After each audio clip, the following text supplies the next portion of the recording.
If you're sitting in this room, it means that you have chosen inclusive transition. Thank you very much for that. Let me immediately start by introducing our panelists. First of all, we'll start with the ladies.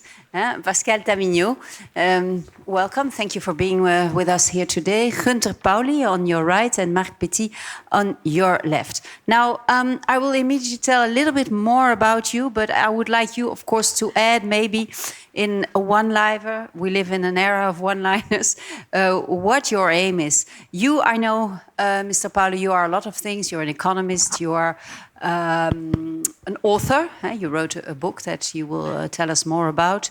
And you have a very specific aim. What is that aim? It's very simple, change the world.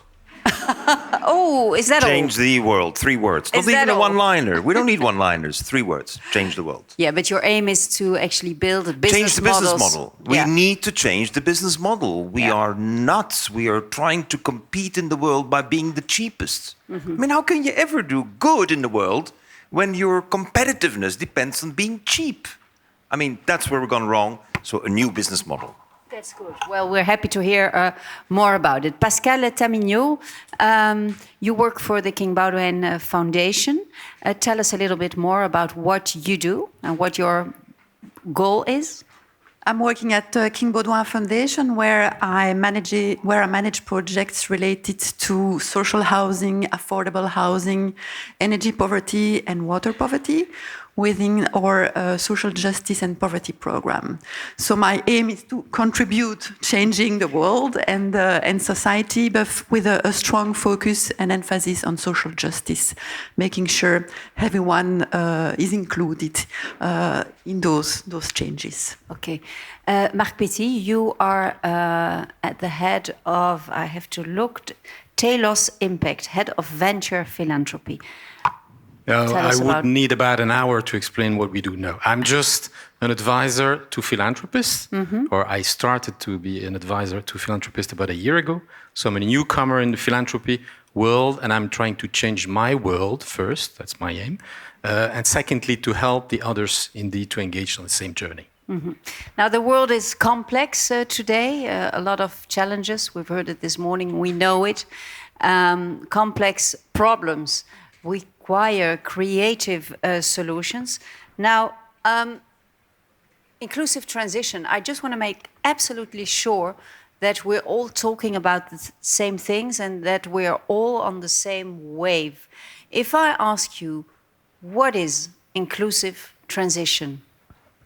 Yeah, as a former lawyer, I would start to define each terms, and certainly by inclusive. So inclusive for me can mean a lot of different meanings. And I would consider that it's at least being equal and just, including everyone, but also being comprehensive in the kind of solutions.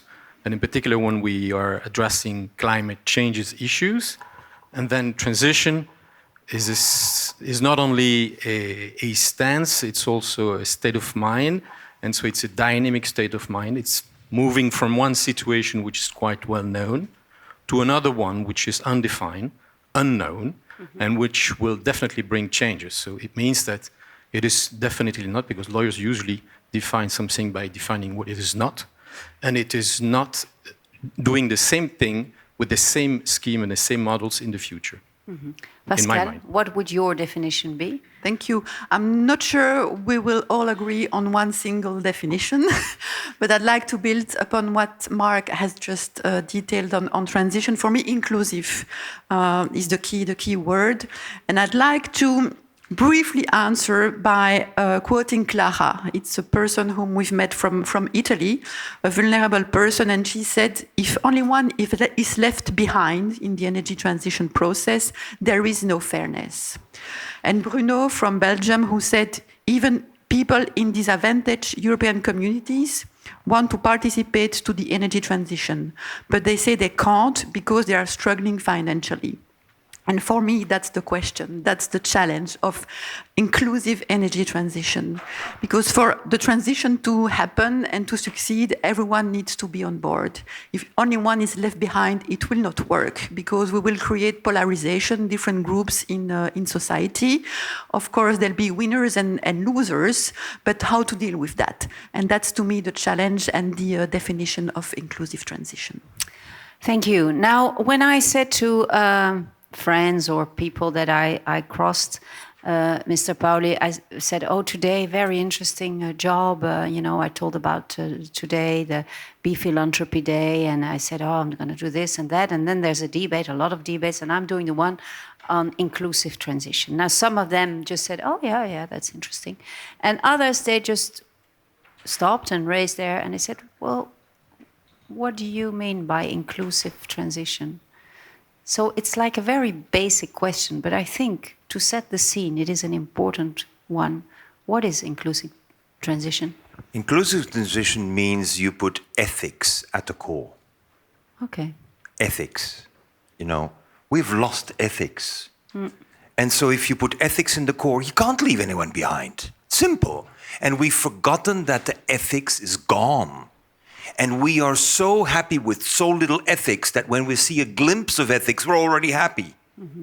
I mean, let me give you an example. If I'm a thief and I'm stealing less, and I'm promising you I'm going to steal much less, are you happy with me? You're saying this is not possible. You can't steal. No, we can't do less bad. We have to do more good.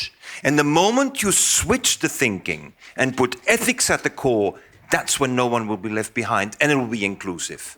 But we've lost it because we are gone in this obsession of analysis.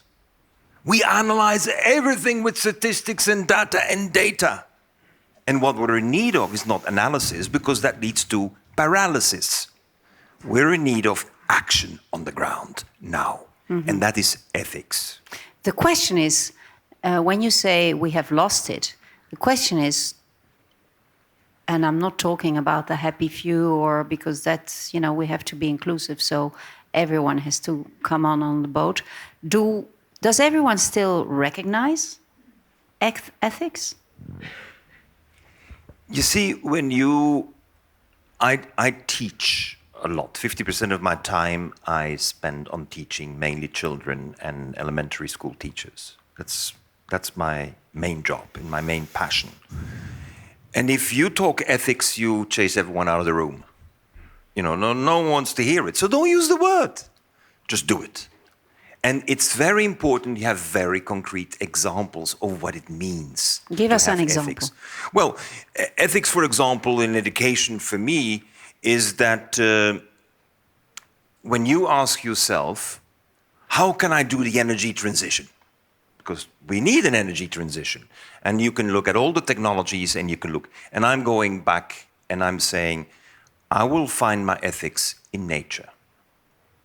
A child will say, where is the ethics in nature? Well, the ethics in nature is that no one asks the question, how does the apple drop down from the tree? Everyone sees that. In nature, we have to ask the question, how is it possible that all apples get up in the tree before they subject themselves to the law of gravity? Mm-hmm. Now, here we come to instead of saying the ethics is we have to have energy for everyone. No. Could we ask the question how all the time energy is always available for everyone, even for every apple in every tree, and every coconut gets full with water without pumps and without anyone having nuclear discussions? We realize it's working. And so we need to get out of the moralizing and this imposing one, you have to be an ethical person and you behave right. No. That's what the Jesuits did. I was trained by Jesuits for 16 years, so I know. So what we're in need of is to see very clearly what it means for us. And if you don't want to be moralizing by putting communism versus capitalism and putting the North versus the South, the only source of inspiration that gets me there is nature. Thank you. Very, very passionate the way you talk about it. Mr. Petit, how can inclusive transition, I just wonder, how can a transition, it's a fantastic goal, but how can a transition really be inclusive? If I try to build upon what Gunther said about nature, I may struggle in a way to find out some of the natural rules like predatory behavior, etc. So I think inclusive transition is that, and in particular because it's the topic of our panel in terms of climate change, is that it makes no sense to look at a climate change challenge without having a kind of a comprehensive approach. That was my first point. I agree with you indeed. There is a time for analysis and there is a time for action. I wouldn't oppose them. I think both are necessary. And the first one should be made by open mind and quite brilliant people, so we can easily go to the action. But it's necessary to analyze. And in the analysis, it's not to stick to one single approach. And if we take, for example, in my job, we are advising philanthropists that are quite sensitive to environmental issue, climate changes, protection of biodiversity, etc. And we more and more actually advise them to think about the impact of any support that they could have to protect, for example, a type of apple, which may not grow anymore, etc. We think, okay, but how do we deal with the need for the farmers to continue to have revenues? And if we need to look at the farmers, how do we tackle the issue of the carbon emissions, etc. And that is quite exciting because it's complex, sophisticated, and no one has a bulletproof solution. And in my view, that's the exciting part of analysis. And secondly, to find the people that are able to operate the multifactorial solutions. I mean, I think Pascal has led an interesting program at European level, which indeed looked carefully at different aspects. So that is, for me, inclusive transition approach. Yes. I was going to say, Pascal, can you give us a concrete example of a successful inclusive transition that you were part of, that you worked on? Thank you. To me, it's also about nature, but it's also about people too. And this is what we've tried to do with our project entitled Fair Energy Transition for All. We wanted to give the voice to vulnerable people in Europe, in 9 European countries, people that are socio-economically vulnerable, that are not heard, that are invisible, and that are not represented in the debate about energy transition. Because if you develop policies to avoid climate change or to adapt to climate change that don't take into account the possible negative burdens on the most vulnerable people in our society, then you lack support, and it will simply not work. So to me, and for the people who were embarked in this project, inclusive transition was about giving the voice to those people and to understand their fears, but also their potential solutions, their ideas about what is inclusive transition for me in my daily life. How do I understand it? What can I do at my level with my limited financial means, for example? What does it mean for us? And how can we make sure those ideas, those constraints, and those limits are also integrated into the policies that are developed in those different countries and at EU level? Mm-hmm. Now, I just wonder, because the theme today is, or the big theme is Be Philanthropy, what is the role of philanthropy in this whole inclusive transition process? How do we have to see that, Mr. Pauli? I do a lot of work in Zimbabwe. We work with orphan girls, the 8 orphan girls, probably the most abused, group of young people in the world, in a country that today is not even issuing birth certificates to these orphan girls, because they can trade them in the sex trade afterwards more freely by not having birth certificates. I'm talking to the point. I'm not covering up. So you ask yourself the question, how can I get something going that will in the end be sustainable, because you bring a product to the market, if I can put it in very simple terms. Well, we worked 25 years to come to the point that today we have a contract with Nestlé to make the instant mushroom soup farmed by the girls who were the orphans who learned how to do mushrooms in their communities and who first were securing that they had their own nutrition secured, because the moment the orphan girls have their own food, they will not tolerate abuse anymore and they will get out of the trap. It's food that makes them tolerate this disaster of abuse. And so what we are looking at is, how long does it take to get to the quality of the mushrooms that Nestlé is prepared to buy for the whole country? Now that takes 25 years. Who funds that? Tell me. Who puts up the 25 years? Well, my foundation, we did. And we had an immediate support, if anyone is a Rotary member, the Rotary clubs in Belgium, in France, in the Netherlands, in the United States, helped fund as well. Because we needed to have a coalition of people who were ready to fight for this for 25 years. Now, how many investors do you get ever who's willing to put up 25 years before they have what they call an exit? Forget it. So that transition, all inclusive, securing that after you've gone through the first 25 years, you know it's forever. You know, because that's where you want to go to. You don't want to have a solution that puts the plaster on the wound. No. You want to have a solution that transforms reality on the ground. Mm-hmm. And so that's the kind of, obvious answer is you need philanthropy. Because if you want to have an all-inclusive transition, then you need something that is so transformative for all those individuals that you're touching. And that is not going to be possible by writing a business plan and with Excel spreadsheets. You have to drop your Excel spreadsheets, forget about your business plans, but know that if you succeed, for example, on the quality performance, you need quality, because otherwise Nestlé will not buy, period.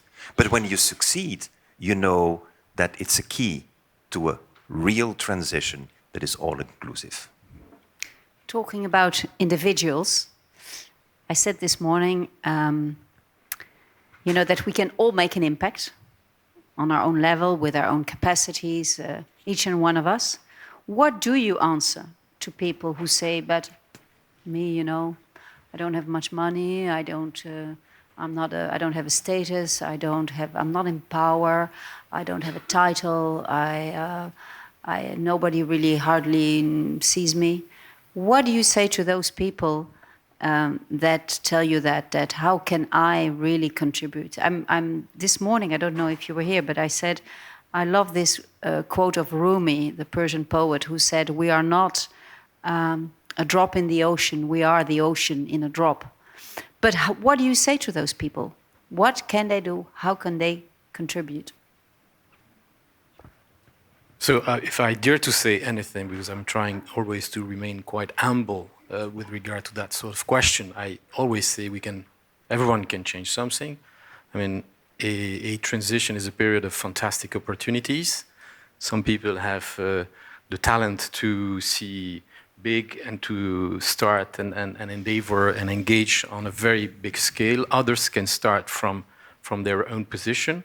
And I'm going to take an easy example. My own career, I was what we call the business lawyer. So I was dealing with merger and acquisition, cartel cases, etc.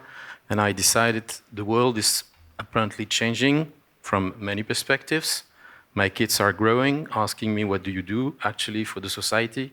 I go from time to time, I go to the church, and from time to time I'm paying Médecins Sans Frontières and others. And they were quite exciting. My wife is a teacher in the south surroundings of Brussels. She had no question from the kids. It was quite clear. She was really doing something for the society. So I thought, I have to change something there. And I had no millions available immediately. So I said, I'm going to go just on the field. And I would like to say that in my new position, I'm meeting exceptional people trying to change their small ecosystem in many different areas, on climate, on protection of precarity for young people, etc. And that is the most important.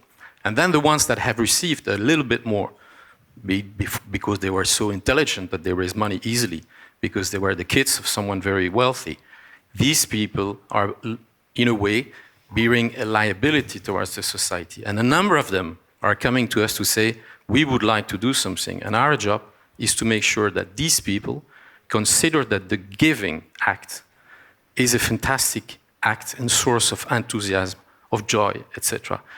And at the other side, we are trying indeed to activate the joy of the people operating on the field, because it's quite difficult to deal with sophisticated, complex issues, etc. That would be my recommendation. And what do you say to those individuals who say, well, everyone can act as at his or her own level. I'm talking from the side of the people we've met throughout our Fair Energy Transition for All project, so vulnerable people. And all the people we've met in the 9 European countries, they all understand what transition means, what climate issues are, and they are already doing a lot of stuff, even with their limited financial portfolio, and this is also mainly one of the reasons why they need, because of their financial burden, to limit their use of energy and water, for example. There are beautiful projects on the floor. I agree with Mark.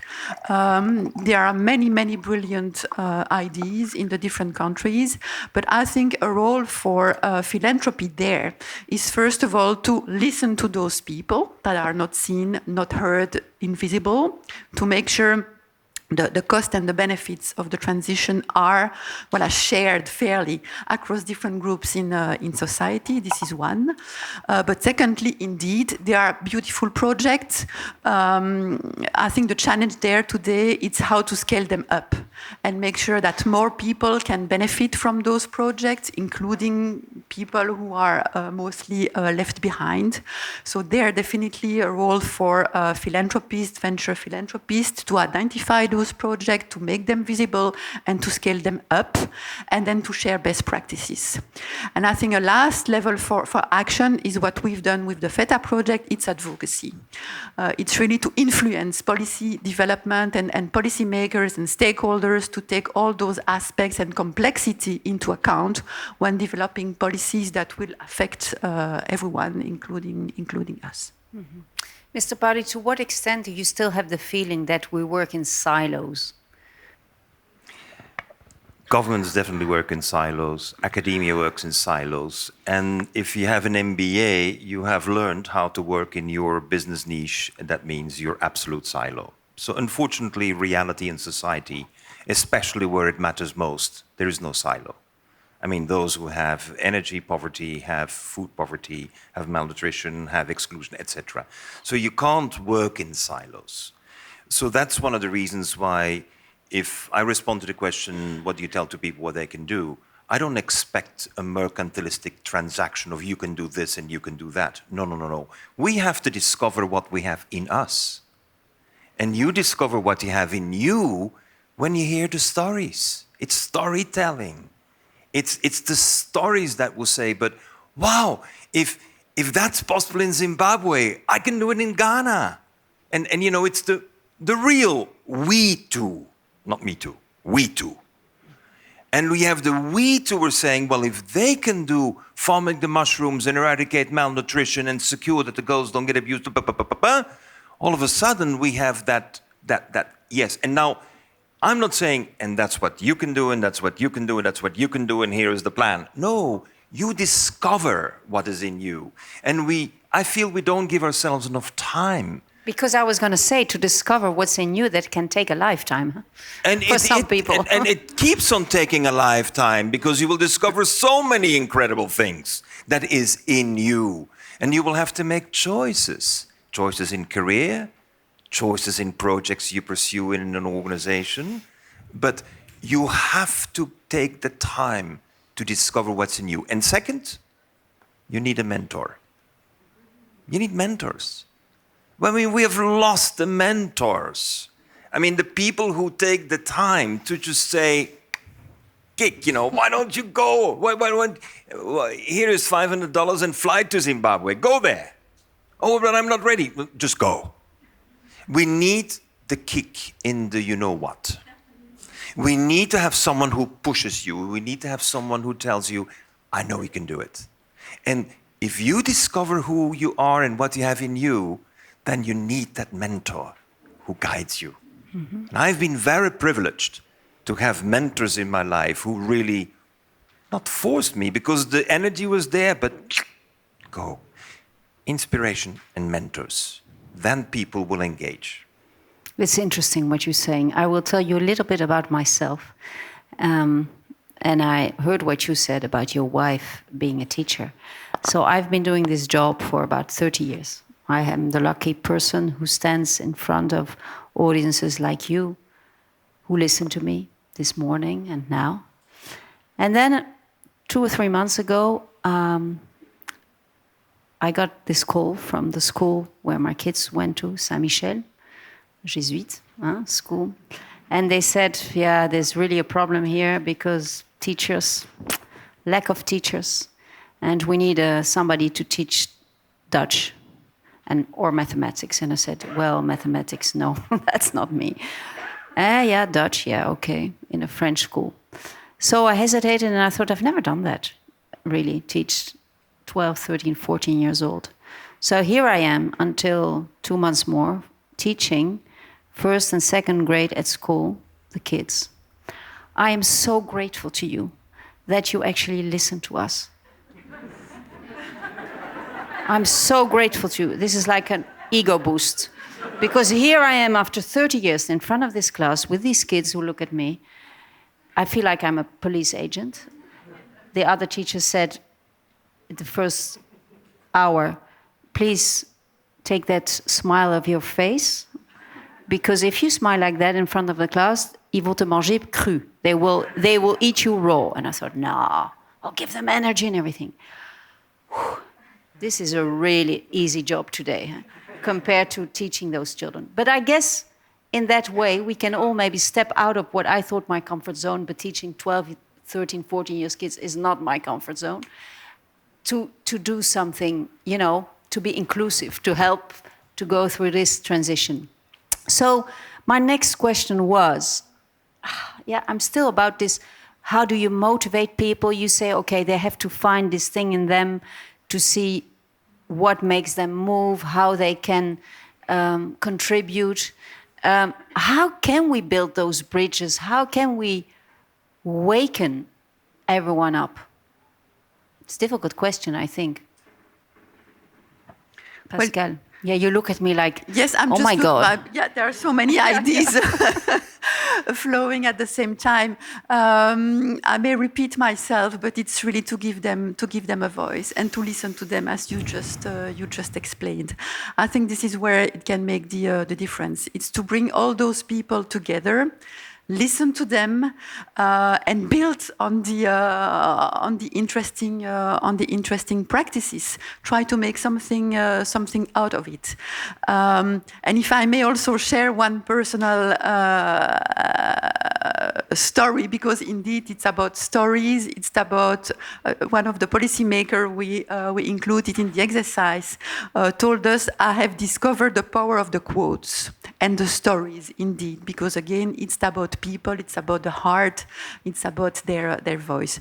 But so what I wanted to share, just to explain and to illustrate that I agree with Gunther too. This entire project started from a discussion I had with my kids a few years ago, when you might remember all the young people were in the streets to demonstrate about climate change and climate issues just before the pandemic.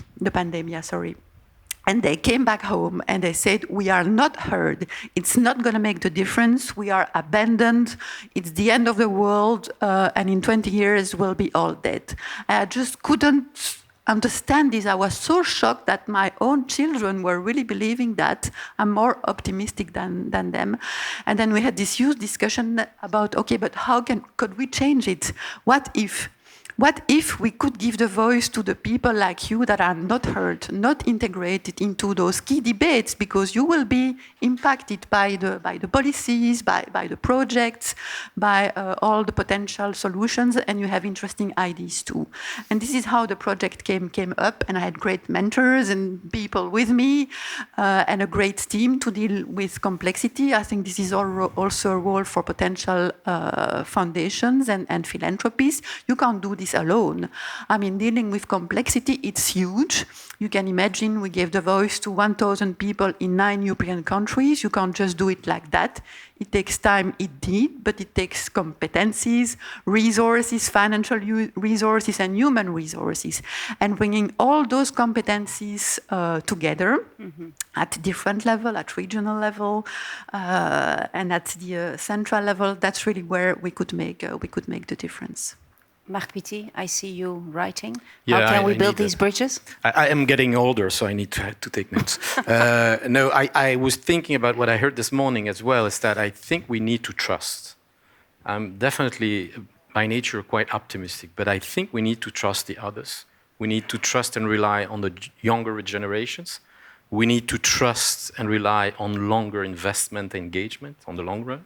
So as Gunther explained, you're not changing practices and customs in countries like with Zimbabwe in 1 or 2 years. You need 25 years of heavy investments. So we need really to trust them. And if I may to add to that one illustration of the trust we can invest in the younger generation. We were in our company, we were discussing last year at a miso vert, which is a time we take for 2 days, and we discuss internal and external issues, and we were discussing the eco-anxiety, which is a reality for a number of our young people and less younger. And one of them, the younger, said, "I'm quite comfortable with these climate change issues because you are lucky generations. You were born after the Second World War. I mean, it was the growing area. You were living in Western Europe, so." What did happen? You were lucky enough to go study abroad. You have met your wife abroad. You go on vacation, etc. We have had in the past history of humanity a number of generations having to face huge challenges. They've gone through Second World War in Europe. They have gone through dramatic changes in climate in other places of the world. It is possible to go through. It's just a question of trust. And for me, that was a fantastic message, a kind of mentorship from the younger ones, which I really liked. Mr. Pauli, you are going to give us a presentation. I just wanted to ask you quickly, you wrote this book, The Blue Economy. I guess you will be talking about it, or if you're not, then please tell us maybe in a couple of sentences what the book is about. I was fortunate when I was a student in St. Ignatius Loyola in St. Ignace in Antwerp, that I was elected the president of the union, the Students' Union. And that gave me the chance to meet Aurelio Peccei, who was the founder of the Club of Rome. And I was very impressed by these mathematical models of the Club of Rome, were backed up by so much data. I mean, we're talking about 1972. By backed up with so much data, they could really have a clarity that il faut avoir la croissance. You have to stop growing the way we're growing because in these conditions, there is no future. But what was very important is that Aurelio Peccei, who was a top executive, who was president of Fiat and Oliver Vietti, he wanted to be positive, because it's very easy. You know, I'm from not from '68. I'm from '78. You know, 10 years after the hippies, and I didn't want to be negative, and I didn't want to get out of the world. I wanted to be part of the world and be transformative. I worked with the Club of Rome ever since, and the Club of Rome put me on a path in life that allowed me not only to meet great scientists and great policymakers, but it allowed me to see concrete initiatives around the world. And I thought I would like to have my portfolio of initiatives. I would like to have a few of those. And so decided that I was going to be an entrepreneur. Now, in '78, this was not obvious to be an entrepreneur. Usually when you graduate from St. Ignace, you would go to McKinsey or you go to BCG and you would go to, Unilever, but you certainly would not become an entrepreneur because you're starting poor. Long story short, in 1994, I was asked by the United Nations to take responsibility for the preparations of COP3. COP3. We're now 28. And I had a network of 3,000 scientists to back up the identification of the initiatives that we could do. I go again fast forward. We did more than 200 projects. And the blue economy is really a summary of all the projects that had fascinated me in my life, based by science, solving situations on the ground, raising the money for it and not promising any returns. Wow, that was interesting. And so I was in philanthropy without really knowing it. I didn't call it Philanthropy. I just got the money and said there's no exit. But what I think is important, the Blue Economy was published in 2009 as a report to the Club of Rome. We're now in 60 languages, 8 million copies.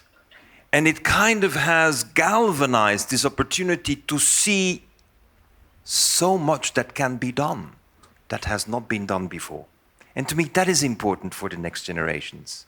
It's not like, this is what I did in my career, why don't you do something like that? No. What we were looking at is things that have never been done before.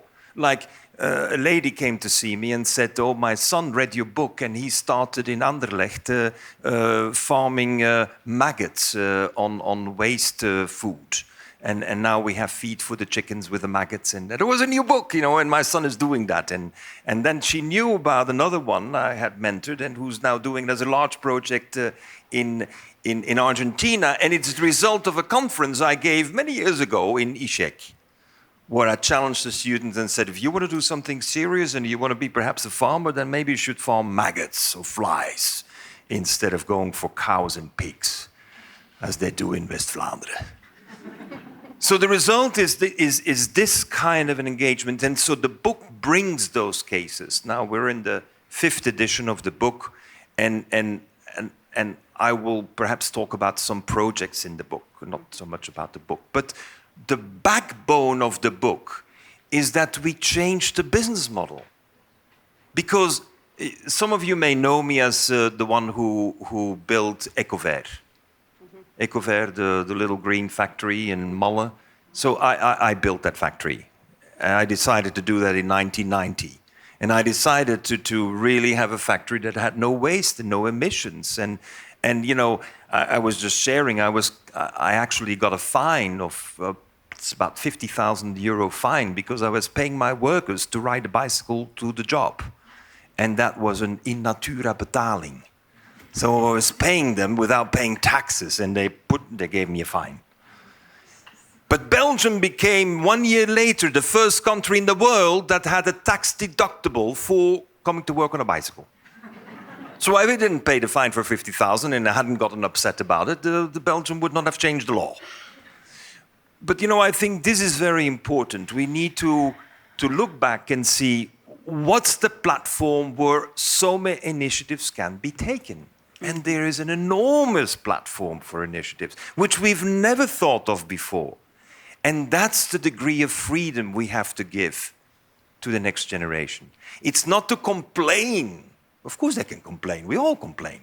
But not only complain about what isn't working, but inciting and motivating and stimulating and mentoring them so they can see how actually it even is in Anderlecht to take the local waste and to turn them into maggots with a fly, and then to be the most productive protein maker downtown Brussels. That's what we need. Yeah. I'm going to ask you the question now before I give you the floor, because maybe I will have forgotten the question after your presentation, because a lot of other questions will come up. You are obviously a visionaire. And what's interesting, you see things on a global perspective and you see things big. And I think that's probably has always been the case. How why do you think, and how do you think you have that? Did you get that talent or that capacity? Because that's also not for every one of us. Huh? Some doesn't matter. Huh? We cannot all be visionaries and not all be like global viewers. But what made it in your education or in your life that you became like that? That you are like that? There were people who believed in me and told me. You know, when you think you're good, that's one thing. But when someone else says, "Oh, but you're good, you can do that," and actually, what you're doing, you can do much better. Yes, but that's about being good. But I'm talking about you can be good at little things, but you have this big picture in your head somehow. But it's the difference between, I would say, thinking big and dreaming. Okay, so what we can dream, we can do. You need to give yourself the degree of freedom to dream. Okay. I mean, we've become so pragmatic. We're so Cartesian. Everything needs to be calculated. And if you can't put it in an Excel spreadsheet, it doesn't exist. No, dreams can't be put in Excel spreadsheets. Dreams are dreams. And so when my foundation funded the first training of 15 girls in 1995, to teach them how to grow a mushroom, go into the rainy season into the forest, get a wild mushroom, use some waste wood, some waste bamboo, grow the mushroom, 2 weeks later, harvesting a mushroom. And that was, I thought, was, really the revolution. And then we realized that 3 months after these girls were trained, 14 were married. And actually, there was a euphemism for saying they're gone into the sex trade. And one refused. One refused. And she said, "I'm not going to get married." And then I was asked to adopt her. I said, "What do you want me to do?" I met the girl, I adopted her, and we made a deal. We're going to change Zimbabwe. Now, why do you decide that? Because you feel in yourself the sense of responsibility. Je me sens responsable. And I know I have some capacity, but the capacity is linked to responsibility. And no one told me, now that's what you're going to do for the rest of your life. No, I just felt that this is what we have to do. And this is where my storytelling and fables come into. As you perhaps know, I've written 365 children's stories, which you cannot get in Belgium. Because I'm Belgian, it's obvious you can't get that in Belgium. But in China, every single child in China has my books. Every single child. I mean, all Chinese schools. And why is that? Because when you tell the story, and as you can hear, it comes with passion, and it comes with a lot of motivation and dreaming. But on the other hand, it comes. Children step forward at the age of 5, 6, 7, and they're not going to look at their TikTok because the story is too good. That's not on TikTok. And this is where we have to bring it. Sense of responsibility, able to change, having concrete examples, move it and so on. And then say, and oh, guess what? I've done this, but there's so much great still to be done. And that's when we can bring the sense of responsibility. That's part of the ethics. Bring the sense of responsibility that I am responsible for this world. I am part responsible. I'm part of the overconsumers. I definitely did the things not as they should have been done. Then when that sense of responsibility becomes part of the message, then you have people who stand up and say, I will take the risk. Because this is not a financial risk, this is a career risk, this is a personality risk. And what you have done, for example, is take a risk. You make a calculated risk for yourself. And we are in a society today where people avoid risks. Everything is about risk avoidance. Whereas if you want to assume responsibility, it means taking risks. Okay. I'm taking off a little bit of your time for your No, I took my own time. Yeah, you took your own time, I know. So that's why I'm 10 more minutes for your presentation. And then we have 15 minutes to react on the presentation and maybe give the audience the opportunity also to ask some questions. Thank you. Thank you. Actually, I prefer to stand up. I can see you better.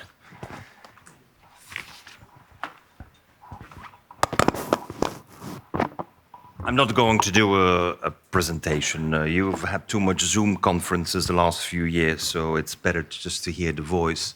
But let me go straight into how one feels responsible for something. Any of you has been to Beijing and saw the dirt in the air? How you can't breathe in Beijing? So, of course, who am I to go to Beijing and say, I got a solution for you? I mean, none of that. But I realized that by having this network of scientists that were at my disposal, preparing for the COP3, which was the Kyoto Protocol in '97, I realized that there were these scientists who had been studying how to remove the fine dust particles. And for you, and for me, definitely it was a bit too scientific, but they said the problem is the 3 to 5 micron particles. These are the ones that settle in your lungs and will create asthma. And so, when in the framework of our preparations for the Kyoto Protocol, a group of people came to me and said, I have a piece of paper here. I take it in my hands and said, it's made from stone. I said, made from stone? He said, yes, the fine particles actually, that is not just the soot from the diesel engines. A lot of that are small, you call it sand particles, but they're calcium carbonate particles. And we turn it into paper. Now, when people come with these, you've heard that certainly as well, when people come and say, I've got the solution that will change the world. Most of our reaction is, I don't think so. Fortunately, since I had these 3,000 researchers at my disposal in the framework of the UNFCCC and the preparations for the Kyoto Protocol, I would say, check this. They claim it's 67% less energy and no water used. And they come back and they said, actually, it seems like they can do it. Now, when that happens, during the 3 years I had the mandate to prepare for COP3, I took a plane and go to see where they're doing it. No discussion, no analysis, no nothing. Let me see. Ladies and gentlemen, today we have 5 factories in China and we're producing more than 1 million tons of stone paper that otherwise would have become dust. It's $1 billion investment up to today. But there was a caveat, a catch, as we say. That is that when you show a piece of paper, great, but you need now machines to do the 1 million tons. And that is not produced. That took us 17 years.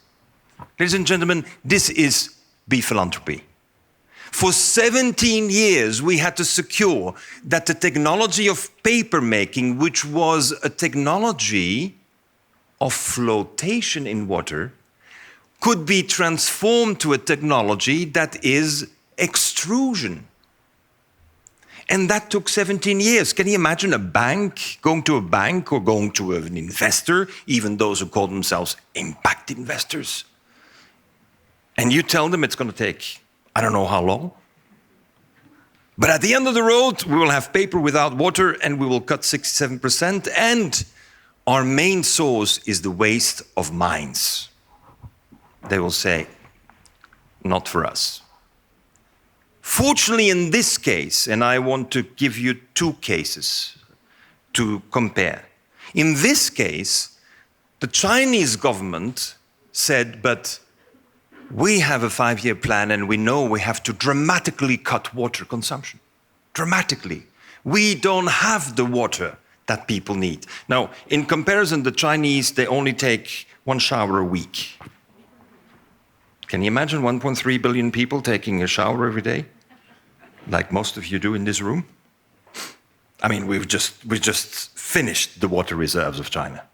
So China knew it had to do, and they immediately embraced the project. Today, the project is a new standard in the world of paper and cardboard, because we can make cardboard as well from this. What is the impact? Health. Health. I mean, we're changing the air. But we're changing the air not just in China. The next big project we're doing is in Morocco. Because Morocco, as you can imagine, has no paper industry. But Morocco has phosphate industry, OCP. the largest phosphate maker. When you mine phosphate, 75% is waste, 25% is phosphate. What do you do with the waste of the mine? Which is always creating respiratory problems. Well, we have an agreement to transform it all in paper and cardboard. And who is the customer? Well, it's the fruit and vegetable industry. So we want to have this multiple impact, cascade, cluster, so that in the process, we can do something that had never been considered before. You can imagine the engineers who do mining, they want to have more phosphates faster, cheaper. And in the process, what is suffering is that Morocco is the richest country with Argentina and China in fossils. All the fossils, if you want to buy ever a mosasaur skeleton, the dinosaur, then Morocco is your supplier. But all of the reserves of these fossils are being destroyed because of this business model of more, faster, cheaper. And what we have done is we have said, now that we have succeeded in convincing the value of making stone paper from your dust and keeping the air clean, we now are asking in return fossils. Why? Because we need jobs. If we are not generating the thousands of jobs in Morocco, ladies and gentlemen, they will try to swim across the Mediterranean.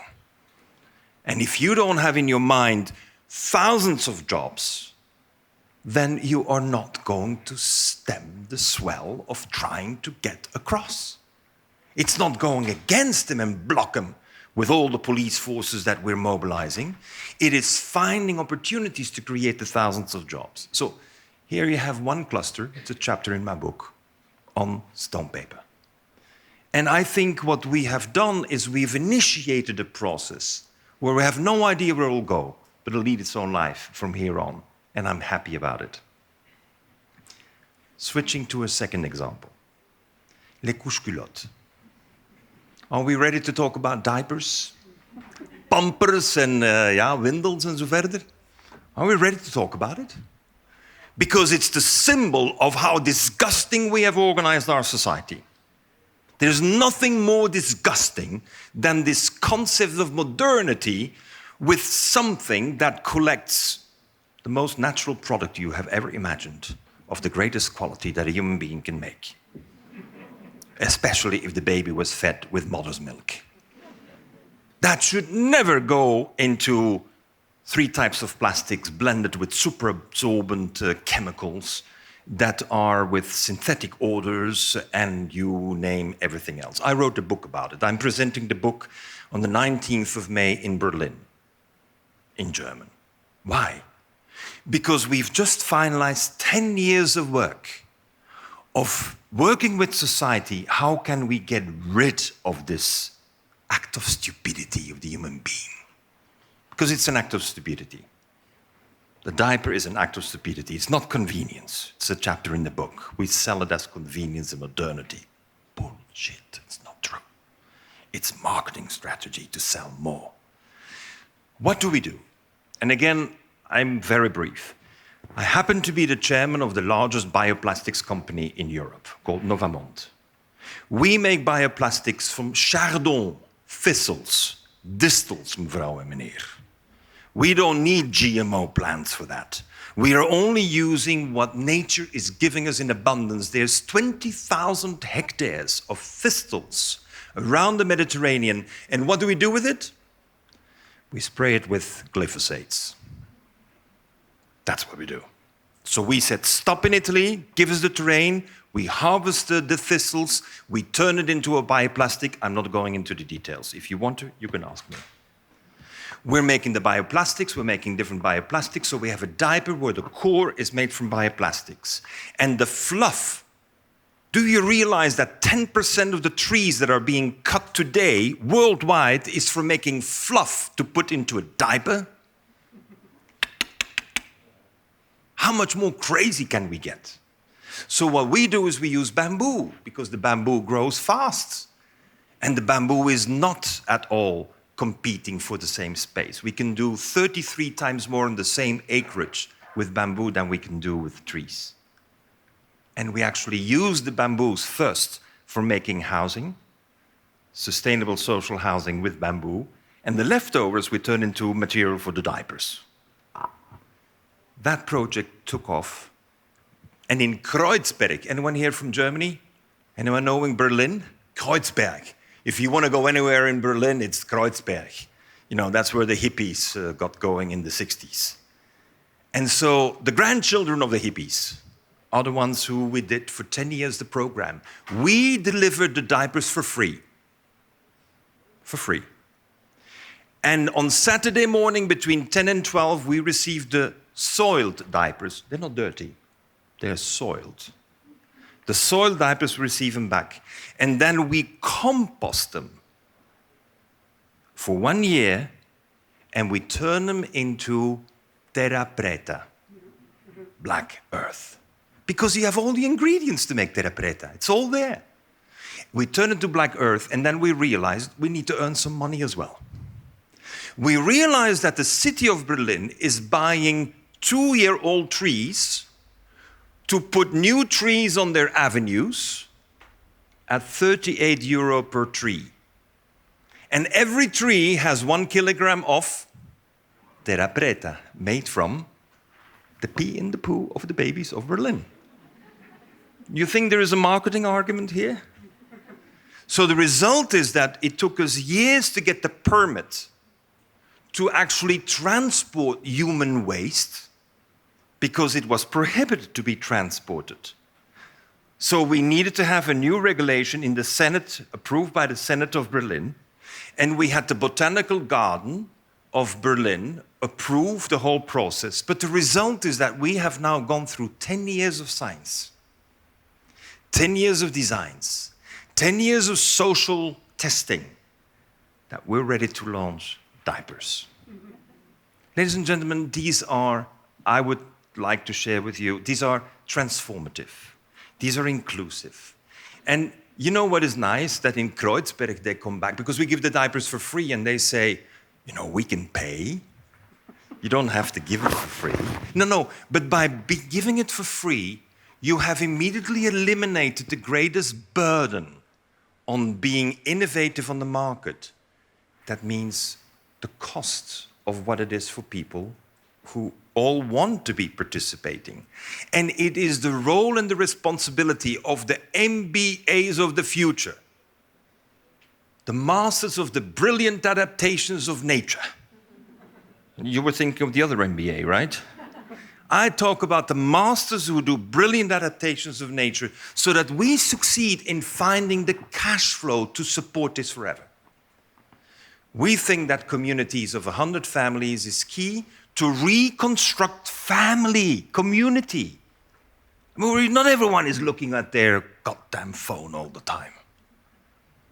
So what we have now come to a conclusion, thanks to the incredible support of so many scientists and citizens like all of us, who said, we agree, the diaper drama has to be turned. We have to transit.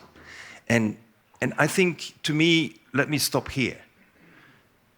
This project has been 100% funded by mothers and fathers and grandfathers and grandmothers of expecting and recently born babies. But what is to me the most important? You know what happens when the family goes on Saturday morning for a walk to the local park to exchange diapers? There's a lot of talk about it. I mean, we agreed it's not on social media. We don't put it on Facebook. We only talk about it. But what we now realized after 10 years of research, that the greatest impact is that the babies hear their name spoken by about 200 people every Saturday. You know what it is in the brain of the child? This incipient sentient being that hears his name pronounced by hundreds of people regularly, Ladies and gentlemen, this is community. This is being sentient beings, beings with feeling. And that is what we need. All-inclusive means the heart, the soul, and the spirit has to be back at the core of the community. But what is the concrete result? 100 babies. You know how many diapers they consume a year? 2.4 million. That's a little factory. So we create little factories. Total the opposite of what the globalization is presenting to us. We're creating the little factories. And because there is the concrete example of the factory, but also the psychology of the child that is listening to his name pronounced in so many different ways, that we can be all-inclusive and transformative. Thank you. Thank you.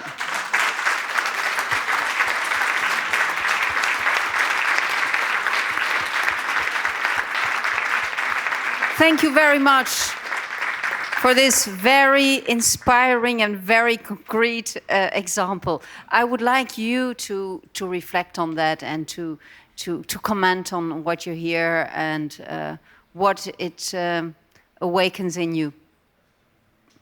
Very inspiring indeed.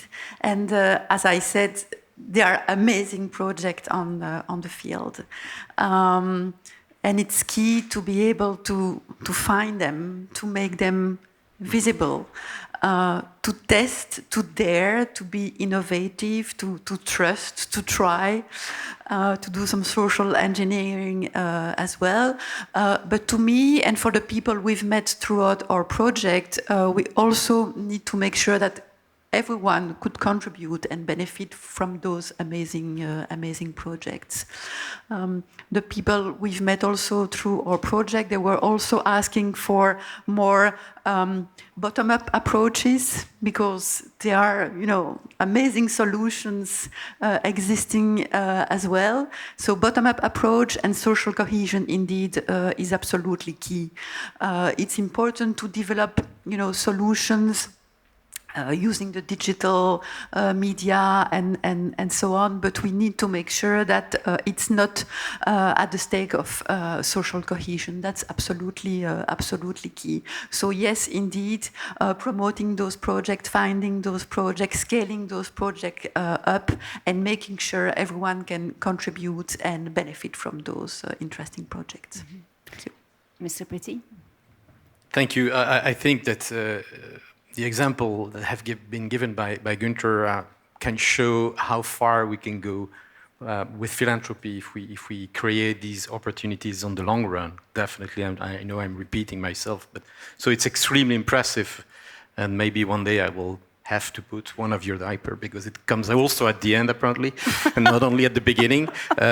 So it's a very, very interesting solution, and I will look carefully in your book for that. But indeed, to me, philanthropy is a tool to go for a more risky way of life, in the good sense. I mean, it helped us, each of us, to take some risks, and some of us are in capacity to dream very high risk or systemic risks, and that makes the job I'm doing for the time being quite exciting, and there is less barrier between my private life and my professional commitments, and that is, I think, the most advantageous approach of philanthropy, to my end. Mm-hmm. What are, according to you, the levers and the obstacles for philanthropists who want to be engaged, or who want to engage in projects focused on the inclusive transition? I think that it's for them as well to be in a position to dare to take that risk. So it's a question to be, and this is, I think, why our role, and I'm not selling anything here, but I think having people that can help them assessing the credibility of a project first. Secondly, it's also creating bridges between the associations and the project, because what we are doing more and more is to bring different ideas and projects together and trying to erase the silos approach that we have described earlier. So that's also very important. And there, these roles as intermediary are quite important. And I think people are ready to do things, be it on the ground, in the association, or on the side of the donors as philanthropists. And it is our job to create the area where we can bring all that together. A very simple example, recently we have been advising one of our clients who was quite interested by the connection, the loss of connection of the people with the nature and the contact and the nexus you can have with nature. And so, and they were also affected and sensitive to the higher level of mental issues in the population in general. And so our job was to think with them and how can we bundle both thematics, so mental health, connection to nature. And now we are trying to push a program with several foundations towards several actors on the field and several public entities. And so creating this collaborative approach, we call that collective impact, etc. But bringing back, without falling into collectivism, but I think collective approach, comprehensive approach is key. Pascal, what do you think the levers and the obstacles are for the philanthropists? Do you want to add something to that? Yes, I'd like to. Participation, collaboration, partnerships to me are absolutely key because you are dealing indeed with complex, multidimensional issues. You can't do it alone, definitely not. So that's one. So you need people, you need resources, you need competencies, you need expertise. That's one. You don't do it for the people, you do it with the people. So engagement is also key. That's why participation is important. So you listen to the people and you work with them to find solutions.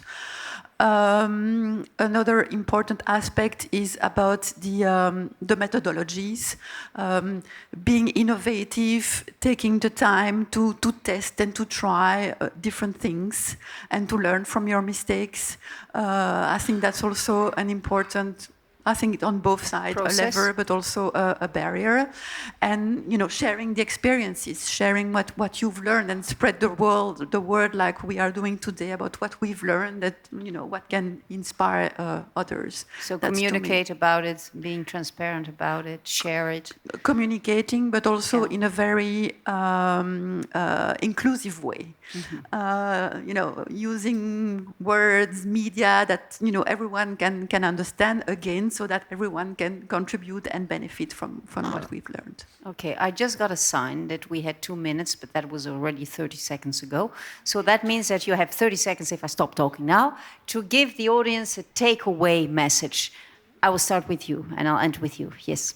I would invite you to see Life in Blue. Well, I'd just like to repeat the slogan of today, which I think is very coherent for inclusive transition. Be engaged. So it means giving the voice to the invisible people. Be innovative, finding new ways to deal with with complexity. Be responsible, because we are talking about democracy and fairness. Be enabled. You can't do it alone. We have to build partnership and working with people, and so being together. I would say it only has just begun. Ce n'est que le début. So if you want to join me tomorrow night, I'm in Saint Louis and I'm going to have 2 hours. And my goal is in Saint Louis to work with the students tomorrow for 2 hours and get them going again. I don't stop. Spread the word. There is no way that we can not look every step, every time, as just the beginning. And if we take every step we take again as just the beginning, you can dream every time you get going. So maybe see you tomorrow night in Saint Louis. Oh, thank you very much.